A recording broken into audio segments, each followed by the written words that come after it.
Hello दोस्तों, तो कैसे हैं आप सब। Welcome to my channel Success Junction, एक कदम सफलता की ओर। और हम लेकर के आ गए आपके लिए मध्य प्रदेश की स्पेशल जीके क्लास नंबर 3। जी हाँ, इसमें हम कवर करेंगे मध्य प्रदेश की भौगोलिक स्थिति। तो मध्य प्रदेश की भौगोलिक स्थिति से संबंधित जो भी प्रश्न विगत परीक्षाओं में आए हुए हैं, उन सारे प्रश्नों को हम यहाँ पर कवर करेंगे। हर प्रश्न की जानकारी आपको डिटेल में दी जाएगी और कौन सा प्रश्न किस परीक्षा में आया हुआ है वो भी आपको प्रश्न के सामने देखने को ही मिल जाएगा। जैसा कि आपको पता है, विगत परीक्षाओं में आए हुए जो भी प्रश्न होते हैं, उन प्रश्नों को आगामी परीक्षाओं में आने की बहुत ज़्यादा संभावनाएं होती हैं। लगभग 60% जो प्रश्न होते हैं वो प्रीवियस एग्जाम्स में आए हुए ही होते हैं, जो आपको देखने को मिलते हैं। तो आइए बिना समय गंवाए हुए चलते हैं प्रश्न नंबर 1 की तरफ। मध्य प्रदेश राज्य है, एमपीएसआई 2016 में आया हुआ है। तो मध्य प्रदेश किस तरह का राज्य है, इन चारों ऑप्शन में से ये आपसे पूछा गया है। तो ऑप्शन ए है समुद्री सीमा से घिरा हुआ, ऑप्शन बी है पूर्ण भू आवेष्टित, ऑप्शन सी है अंतर्राष्ट्रीय रेखा को छूने वाला, और ऑप्शन डी है उपरोक्त सभी। तो आइए देखते हैं इसका आंसर क्या होने वाला है। इसका आंसर है बी, यानी कि पूर्णतः भू आवेष्टित राज्य है मध्य प्रदेश। तो पूरी जानकारी आइए हम आपको इस प्रश्न के बारे में देते हैं। तो देखिए, मध्य प्रदेश पूर्णतः भू आवेष्टित राज्य है। इसकी सीमा ना तो समुद्र को छूती है और ना ही किसी अंतर्राष्ट्रीय सीमा को छूती है। अब मध्य प्रदेश के साथ साथ हरियाणा, छत्तीसगढ़, झारखंड भी पूर्णतः भू आवेष्टित राज्य हैं। तो भू आवेष्टित राज्य क्या होते हैं? देखिए, ऐसे राज्य जिनकी जो सीमा होती है वो किसी भी समुद्र को टच नहीं करती, ना ही किसी अंतर्राष्ट्रीय देश की सीमा को टच करती है। तो ऐसे सारे राज्य जो होते हैं वो पूर्णतः भू आवेष्टित राज्य कहलाते हैं। तो मध्य प्रदेश के साथ साथ में हरियाणा, छत्तीसगढ़ और झारखंड, ये तीनों राज्य भी पूर्णतः भू आवेष्टित राज्य हैं। तो ये था पहला प्रश्न। उम्मीद करते हैं आपको समझ में आ गया होगा। तो चलते हैं प्रश्न नंबर 2 की ओर। तो देखिए, भौतिक बनावट की दृष्टि से मध्य प्रदेश को कितने क्षेत्रों में बांटा गया है? एमपी पुलिस 2014 में यह प्रश्न आया हुआ है।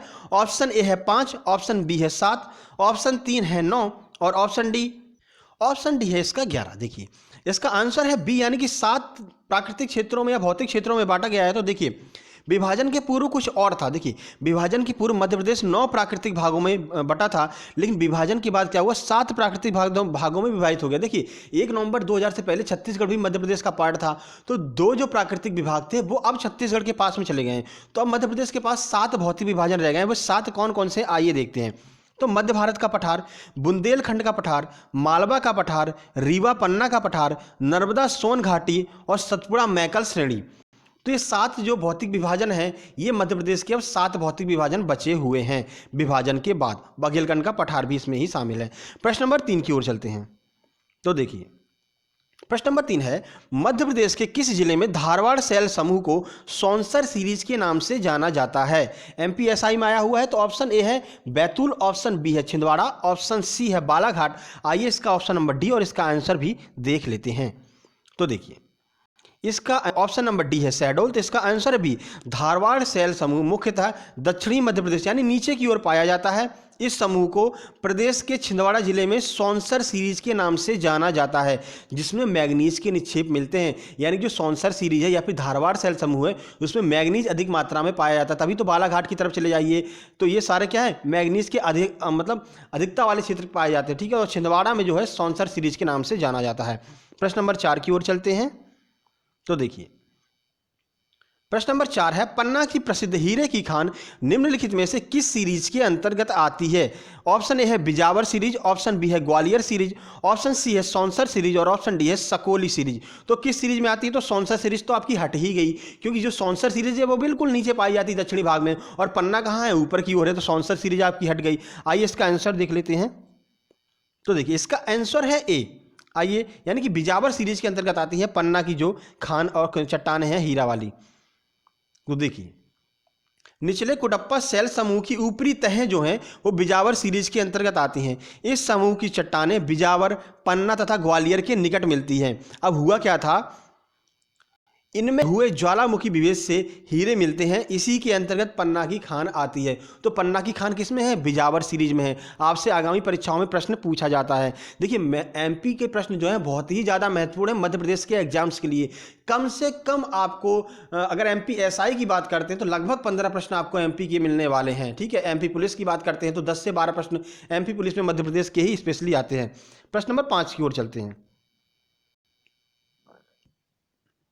धूपगढ़ किस पहाड़ी पर स्थित है? एमपी पटवारी में भी आया हुआ है, एमपी पुलिस 2014 में भी आया हुआ है। ऑप्शन ए है महादेव, ऑप्शन बी है राजपीपला, ऑप्शन सी है मैकाल या ऑप्शन डी है इनमें से कोई नहीं। तो किस पहाड़ी के अंतर्गत यहाँ पर धूपगढ़ की चोटी आती है, आइए देखते हैं। इसका आंसर है ए। देखिए, सतपुड़ा मैकल श्रेणी में राजपीपला, सतपुड़ा श्रेणी तथा मैकल श्रेणी पाई जाती है। 3 श्रेणी पाई जाती है। इनमें से 17 सेल के अंतर्गत महादेव पर जो है आपकी ये पाई जाती है। कौन सी? सतपुड़ा। जो सतपुड़ा श्रेणी है वो महादेव पहाड़ी पे पाई जाती है। ठीक है, महादेव पहाड़ी पर ही क्या है? जो प्रदेश की सर्वोच्च ऊंची चोटी है, जिसे हम सर्वोच्च ऊंची चोटी कौन सी है? धूपगढ़ है। तो जो धूपगढ़ है वो सर्वोच्च ऊंची चोटी महादेव श्रेणी के अंतर्गत ही आती है। अगला प्रश्न देखते हैं। देखिए, लम्हेरा हिल्स कहाँ पर पाई जाती है? एमपी एएनएम 2017 में आया हुआ है। एएनएम में अच्छे लेवल के प्रश्न आते हैं, यहाँ पर हम आपको बता दें।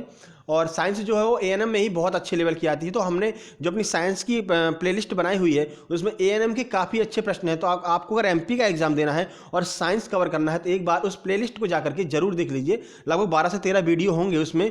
तो लगभग हमने वहाँ पर 500 प्रश्नों को कवर किया है साइंस के। तो वहाँ पर जाकर के साइंस के वो प्रश्न जरूर देख लीजिए, क्योंकि एएनएम के जो प्रश्न हैं साइंस के अच्छे लेवल के आते हैं, आपके लिए महत्वपूर्ण हो सकते हैं। देखिए, लम्हेरा हिल्स कहाँ पर है? ऑप्शन है पचमढ़ी, ऑप्शन बी है जबलपुर, ऑप्शन सी है रायसेन और ऑप्शन डी है विदिशा। तो आइए इसका आंसर देखते हैं। ये देखिए, इसका आंसर है बी, यानी कि जबलपुर में। तो रायसेन में भीमबेटका है, विदिशा में उदयगिरी है और लम्हेरा हिल्स कहां पर है? तो जबलपुर में स्थित है लम्हेरा हिल्स। आपसे पूछा जा सकता है। प्रश्न नंबर 7 की ओर चलते हैं। तो देखिए, मध्य प्रदेश की सीमा निम्न में से किस राज्य से मिलती है? एमपी सब ग्रुप 4 में आया हुआ है, यानी जो लेबर इंस्पेक्टर का एग्जाम्स होता है वहां पर ही आया हुआ है। ऑप्शन ए है पंजाब, ऑप्शन बी है केरल, ऑप्शन सी है महाराष्ट्र और ऑप्शन डी है पश्चिम बंगाल। तो कहां पर पाई जाती है? मध्य प्रदेश की सीमा निम्न में से किस राज्य से मिलती है? कई बार ये प्रश्न आया हुआ है। आइए देखते हैं। इसका आंसर है सी, यानी महाराष्ट्र से लगती है मध्य प्रदेश की सीमा। तो 5 राज्यों से लगती है, आपको पता ही होगा। आइए पूरी जानकारी आपको देते हैं। तो देखिए, वर्तमान मध्य प्रदेश की सीमा 5 राज्यों से मिलती है। यह है उत्तर प्रदेश, महाराष्ट्र, छत्तीसगढ़, राजस्थान और गुजरात। इन 5 राज्यों से मध्य प्रदेश की सीमा मिलती है। चलिए चलते हैं अगले प्रश्न की ओर। तो प्रश्न नंबर 8, चंबल घाटी के निर्माण के लिए निम्न में से कौन सा अपर्दन उत्तरदायी है? एमपीपीएससी 2015 में आया हुआ है। ऑप्शन ए है स्प्लैश, ऑप्शन बी है सीट, ऑप्शन सी है गली इरोजन और ऑप्शन डी है रिल। तो किस तरह का जो इरोजन है, किस तरह का जो अपर्दन है वो चंबल घाटी के निर्माण के लिए उत्तरदायी है? आइए देखते हैं। इसका आंसर है डी। इसका आंसर डी नहीं, इसका आंसर सी है। यहाँ पर गलत प्रिंट हो गया है। ठीक है, तो इसका आंसर जो है वो गली इरोजन है। एमपीपीएससी ने यहाँ पर गली इरोजन को यहाँ पर माना हुआ है। ठीक है, तो इसका आंसर सी हो जाएगा आपका। चलिए आइए देखते हैं। तो देखिए, राज्य के उत्तरी पश्चिमी क्षेत्र में भिंड, मुरैना, शिवपुरी, ग्वालियर में 30 लाख एकड़ में जलोढ़ मिट्टी विस्तृत है। तो देखिए, जलोढ़ मिट्टी जो होती है वो बहुत जल्दी कट जाती है। तो चंबल नदी क्या करती है कि जलोढ़ मिट्टी को काटते हुए चलती है। इस क्षेत्र में चंबल नदी ने गहरी गलियां बना दी हैं, यानी कि नालियां जो होती हैं उसे गली इरोजन कहते हैं। ठीक है, इसे उत्खात भूमि बदल दिया। अब क्या हुआ कि कटाव करती गई चंबल नदी और गलियों के रूप में कटाव किया है। तो गली इरोजन इस पे कहा जाता है। इसलिए हम एक बार आपको और आंसर बता दे रहे हैं। इसका आंसर सी है, यानी कि गली इरोजन यहाँ पर इसका सही आंसर होने वाला है। तो उत्खात भूमि में यहाँ पर चंबल नदी ने बदल दिया है। जो जलोढ़ मिट्टी होती है बहुत आसानी से कट जाती है और इस क्षेत्र में जलोढ़ मिट्टी ही पाई जाती है जो 30 लाख एकड़ का क्षेत्र है। और चंबल नदी बहुत तेजी से बहती है और गली इरोजन करते हुए यहाँ पर बीहड़ों का निर्माण करती हुई निकलती है। प्रश्न नंबर 9 की ओर चलते हैं। तो देखिए, क्षेत्रफल के आधार पर मध्य प्रदेश राज्य का कौन सा स्थान पर है? यानी मध्य प्रदेश का राज्य, जो मध्य प्रदेश राज्य है वो कौन से स्थान पर है क्षेत्रफल के स्थान पर? आइए देखते हैं। ऑप्शन ए है चौथे स्थान पर, ऑप्शन बी है पहले पर, ऑप्शन सी है दूसरे पर और ऑप्शन डी है इनमें से कोई नहीं। आइए इसका आंसर देखते हैं। इसका आंसर है सी। देखिए, क्षेत्रफल की दृष्टि से मध्य प्रदेश देश का दूसरा सबसे बड़ा राज्य है, जबकि पहले स्थान पर राजस्थान है। अब देखिए, हालांकि विभाजन के समय क्या था, मध्य प्रदेश सबसे बड़ा राज्य यहाँ पर हुआ करता था भारत का क्षेत्रफल की दृष्टि से। देखिए, जब 2000 में मध्य प्रदेश का विभाजन हो गया तो छत्तीसगढ़ यहाँ से अलग हो गया। तो जिसकी वजह से क्या हुआ, पूरा आधा जो भूखंड है वो छत्तीसगढ़ के पास चला गया। तो यहाँ पर मध्य प्रदेश दूसरे स्थान पर आ गया क्षेत्रफल की दृष्टि से। तो पहले स्थान पर कौन है? पहले स्थान पर राजस्थान है। जनसंख्या बात करते हैं तो पहले स्थान पर उत्तर प्रदेश है। प्रश्न नंबर 10 की ओर चलते हैं। देखिए, सिंधिया परिवार की ग्रीष्मकालीन राजधानी कौन सी है? एमपी जेल पहली 2017 में आया हुआ है। ऑप्शन ए है रानीखेत, ऑप्शन बी है शिवपुरी, ऑप्शन सी है जबलपुर और ऑप्शन डी है चित्रकूट। तो आइए इसका आंसर देख लेते हैं। इसका आंसर है बी, यानी कि शिवपुरी जो है वो ग्रीष्मकालीन राजधानी कहलाती थी सिंधिया परिवार की। देखिए, अब दूरी कितनी है, तो शिवपुरी मध्य प्रदेश के ग्वालियर शहर से 113 किलोमीटर की दूरी पर स्थित है। इस नगर में ग्वालियर के सिंधिया राजवंश की ग्रीष्मकालीन राजधानी थी। वे ग्वालियर से यहाँ पर ग्रीष्मकालीन दिनों में आते थे। ये शिवपुरी एक ठंडा स्थान है और गर्मियों में क्या होता था कि सिंधिया परिवार के लोग यहाँ पर अपनी ग्रीष्मकालीन राजधानी शिवपुरी को बना लेते थे। ठीक है, वहाँ थोड़ी ठंडक रहती थी। तो 113 किलोमीटर की दूरी पर स्थित है। प्रश्न नंबर 11 देखते हैं।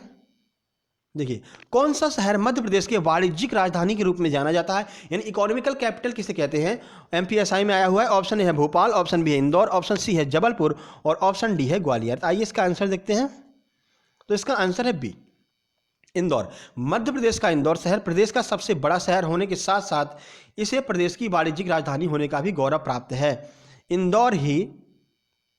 इंदौर राज्य से क्या होता है, तो सरकार को सर्वाधिक जो राजस्व होता है वो इंदौर राज्य से मिलता है, इंदौर शहर से मिलता है। इसे मिनी मुंबई या फिर अहिल्या नगरी भी कहते हैं। तो दो प्रश्न आपके लिए और यहाँ पर मिल गए। मिनी मुंबई किसे कहते हैं, इंदौर को। अहिल्या नगरी किसे कहते हैं, इंदौर को। और जो आपके राहत इंदौरी हैं वो भी इंदौर के ही निवासी थे। तो ये आपसे प्रश्न पूछा जा सकता है। और इंदौर लगातार 4 वर्षों से स्वच्छता श्रेणी में नंबर 1 पर काबिज है। तो ये प्रश्न भी आपके लिए बन करके आ सकता है। चलते हैं प्रश्न नंबर 12 की ओर। देखिए, भूवैज्ञानिक की दृष्टि से मध्य प्रदेश का प्राचीनतम भूभाग कौन सा है। एमपी पुलिस 2016 में है। ऑप्शन ए है गोंडवाना लैंड, ऑप्शन बी है दक्षिण पठार, ऑप्शन सी है बुंदेलखंड क्षेत्र और ऑप्शन डी है पूर्वी भूभाग। आइए देखते हैं। इसका आंसर ए है, यानी गोंडवाना लैंड जो है वो सबसे प्राचीन यहाँ पर है। देखिए, भू वैज्ञानिक दृष्टि से मध्य प्रदेश सर्वाधिक प्राचीनतम गोंडवाना लैंड जो है भू संहिता का भूभाग है, सबसे पुराना भूभाग है। भौतिक संरचना की दृष्टि से प्रायद्वीपी पठार का उत्तरी भाग मध्य प्रदेश के अंतर्गत आता है। चलिए देखते हैं प्रश्न नंबर 13। कौन सा स्थल मध्य प्रदेश में स्थित नहीं है, एमपी लेबर इंस्पेक्टर में आया हुआ है। ऑप्शन ए है ग्वालियर का किला, ऑप्शन 2 है बांधवगढ़ का किला, ऑप्शन सी ओंकारेश्वर मंदिर और ऑप्शन डी है सोमनाथ मंदिर। तो इसका आंसर आपको आ ही गया होगा। तो जो सोमनाथ मंदिर है वो गुजरात में स्थित है, ना कि मध्य प्रदेश में स्थित है। प्रश्न नंबर 14 की ओर चलते हैं। तो देखिए, भारत का मानक मध्याह्न यहां से होकर के गुजरता है, यानी मध्य प्रदेश के कहां से होकर गुजरता है। एमपी कृषि विकास अधिकारी में आया हुआ यह प्रश्न है। ऑप्शन ए है भोपाल, ऑप्शन बी है दुर्ग, ऑप्शन सी है उज्जैन और ऑप्शन डी है सिंगरौली। तो कहां से गुजरता है भारत का मानक मध्याह्न, आइए देखते हैं।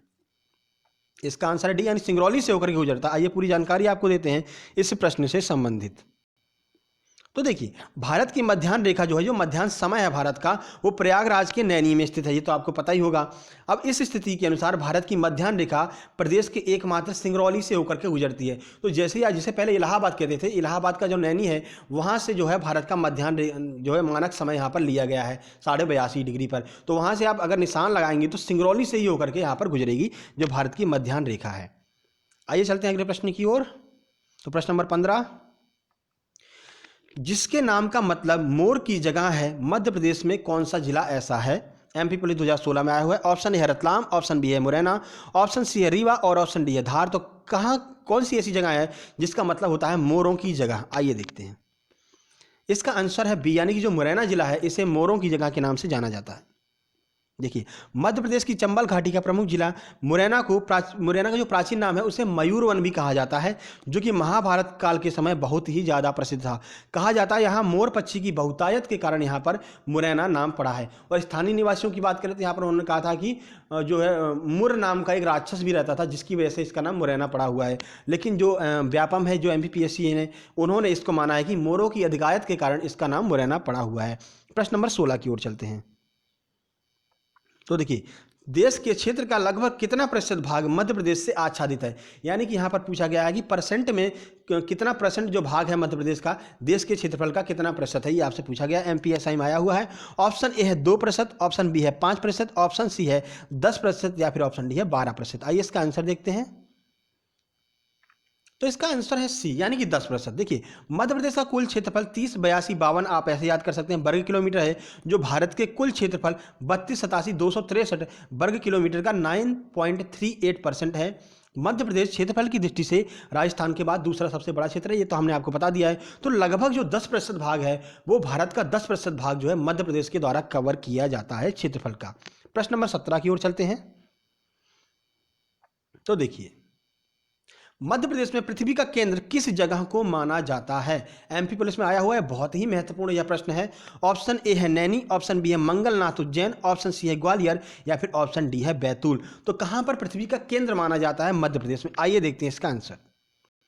इसका आंसर है बी, यानी कि मंगलनाथ उज्जैन जो है वहां पर पृथ्वी का केंद्र माना जाता है। तो मध्य प्रदेश की धार्मिक नगरी उज्जैन में पवित्र क्षिप्रा नदी है, ये भी आपको बता दें। तट पर जो मंगलनाथ का प्रसिद्ध मंदिर जो है उस मंदिर को पृथ्वी का केंद्र माना जाता है। तो देखिए यहाँ पर जो 84 महादेवों के जो है 84 जो शिवलिंग है उनमें से 47वां शिवलिंग यहाँ पर स्थित है, कहाँ पर? मंगलनाथ पर, ठीक है। और इसी को पृथ्वी का केंद्र माना जाता है। आइए देखते हैं प्रश्न नंबर 18। वह जिला जो परित्यक्त शहर यानी अबंडन सिटी कहा जाता है वो जिला कौन सा है? ठीक है, ऑप्शन ए है मुरैना, ऑप्शन बी है शहडोल, ऑप्शन सी है मांडू, ऑप्शन डी है रीवा। MPSI में आया हुआ है ये। आइए देखते हैं इसका आंसर है सी, यानी कि मांडू। तो पर्यक्त शहर कौन से होते हैं यानी अबंडन सिटी कौन से होते हैं वो हम आपको बता देते हैं। पर्यक्त शहर वे खूबसूरत शहर या जगह कहलाती हैं जहां पर भयानक इतिहास और दीवारों के अंदर असामान्य तत्वों या अजीब रहस्य छुपे हुए होते हैं, जिसकी वजह से उन्हें छोड़ दिया जाता है। मांडू एक ऐसा ही शहर है जिसने जो है कई बार बर्बादी का मंजर देखा है। देखिए मांडू में जो यहाँ पर राजा महाराजा हुआ करते थे तो इन्होंने कई बार जो यहाँ की दीवारें हैं, यहाँ पर जो किले हैं, जो स्मारक है, इन्होंने कई बार यहाँ पर बर्बादी के मंजर देखे हैं। यानी कि मुगल कालीन के लोगों की बात करते हैं, अरब देशों के लोगों की बात करते हैं, तो इन्होंने यहाँ पर आक्रमण किया है। या रानी रूपमती यहाँ पर जो है किला स्थित है रानी रूपमती का, तो यहाँ पर जो है कई बार इन्होंने बर्बादी का मंजर देखा है, कई हत्याएं हुई हैं। तो यहाँ पर क्या है, एक भयानक स्थल है यहाँ पर, ठीक है। तो इसलिए इसको जो है अबंडन सिटी कहा जाता है, यानी इनको छोड़ दिया जाता है, लेकिन बहुत ही ज़्यादा खूबसूरत है यह स्थान। तो आपके लिए बहुत ही महत्वपूर्ण प्रश्न होता है, ऐसे ही प्रश्न कई बार परीक्षाओं में पूछे जाते हैं। आइए अगले प्रश्न की ओर चलते हैं। तो नंबर 19, मध्य प्रदेश की ग्रीष्मकालीन राजधानी किसे कहा जाता है? MP जेल पहली में आया हुआ है। ऑप्शन ए है मांडू, ऑप्शन बी है अमरकंटक, ऑप्शन सी है पचमढ़ी, ऑप्शन डी है ओंकारेश्वर। देखिए मध्य प्रदेश की ग्रीष्मकालीन राजधानी अलग है और सिंधिया की ग्रीष्मकालीन राजधानी अलग है, ठीक है। आइए इसका आंसर देखते हैं। इसका आंसर है सी, यानी कि मध्य प्रदेश की ग्रीष्मकालीन राजधानी पचमढ़ी है और सिंधिया की ग्रीष्मकालीन राजधानी शिवपुरी है। दोनों में काफ़ी डिफरेंस है, याद रखिएगा। आइए देखते हैं। मध्य प्रदेश का सर्वाधिक वर्षा वाला स्थान, प्रदेश का एकमात्र बायोस्फीयर रिजर्व क्षेत्र घोषित पचमढ़ी प्रदेश की ग्रीष्मकालीन राजधानी कहलाता है। तो एकमात्र बायोस्फीयर रिजर्व जो है वो भी पचमढ़ी ही है। और सबसे ज़्यादा वर्षा कहाँ होती है? तो पचमढ़ी में ही होती है। चलते हैं प्रश्न नंबर 20 की ओर।